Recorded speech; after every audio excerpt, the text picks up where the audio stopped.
listen, I'm no graffiti writer. I'm a conduit and a massive fan. And after my 100+ graffiti podcasts, I would I would say definitively that from what people say, you got to perfect the tag to perfect the dub. You got to perfect the dub and the dubs to perfect and it Absolutely. runs like that. Yeah. Yeah, like it starts from tags.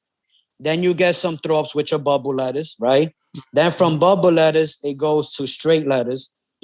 So one thing as Obama, when I grew up, and even the generation from my time, was you had to have at least a decent tag and a decent thrower.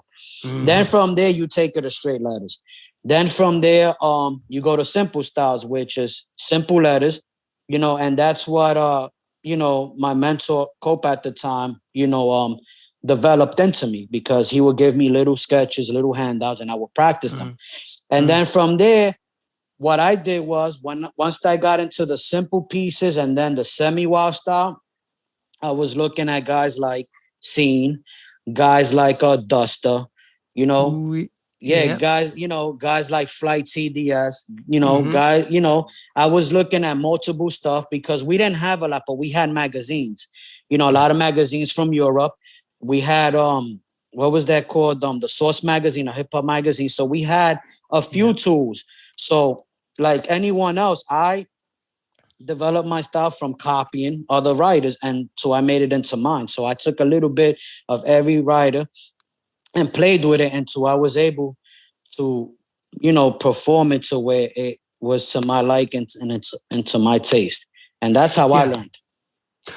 Did that include the letters? Like at that time when you were enrolled and under the wing of, like you say, the likes of Cope, was Ovi as a name established? What elements of that as a name did you adapt from other writers? Like where did Ovi come from? Okay, well, Ovi came before I met Cope. That was like when I guess I was in my first stage of graffiti, learning it.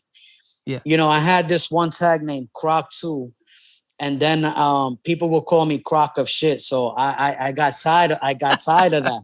I got tired of that. So that was maybe like 12, 13 years old. So Good the idea, name, I think. so the name Ovi, basically what happened was, one night my mother, God rest her soul, she used to watch the late night movies on NBC, right? And so one day, I'm watching a movie, and then it says, okay, late night movie. So I see the word movie, and I like the letters to it. I'm like, damn. But the problem is it has 5 letters. Usually at that time, you wanted to get a name that had either 3, no more than 4 letters. That's right. Yeah. Because when you had more than 4 letters, it takes more time. And remember, when you're bombing out there, you want to get in and out. So the more letters you got, Totally. the more time it's gonna. I think that all the time with some writers, man. I'm like, how come you put why so many letters? You crazy? But you got writers now that have 5 letters. Like I think, I think all around 5 was the max. But you didn't really want to have 5. You wanted to have less than 5. So when I saw the word movie, I just took the M off, and that's how I came with Ovi. That's sick. That's such a different way of thinking. That's how I came up with Ovi. That's the shit. I love that. That's how that came about. Because how restrictive is the letter O? O's quite a. It plays in 2 factors for me. I mean, it plays simple at times because it's and always the most simplest letter. So it's a good thing in my end, and also.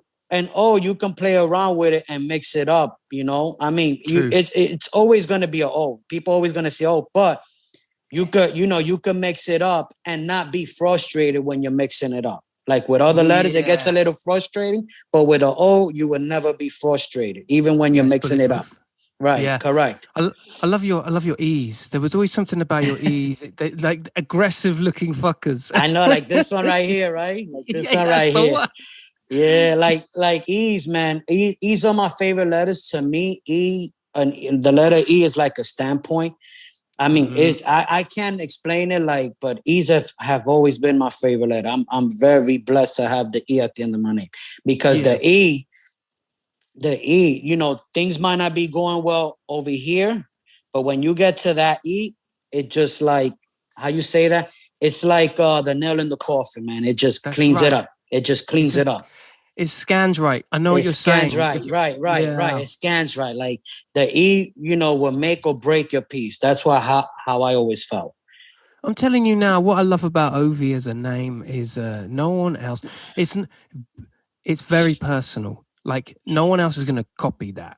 It's just like no one's ever going to have the same name like Ovi. Correct, but no, that's not true. I think a couple of years ago, somebody DM'd me that somebody was writing Ovi. I don't know what part of Europe, but it was somewhere around there, and it was a female. It was, matter of fact, it was crazy because it was a female, and then a lot of my friends were going in on the page and then never heard of the tag again. Yo, you gotta respect the fucking legacy holders. You can't. That's cool that the people that jumped in on that as well. They clocked it. Yeah, man. Yeah.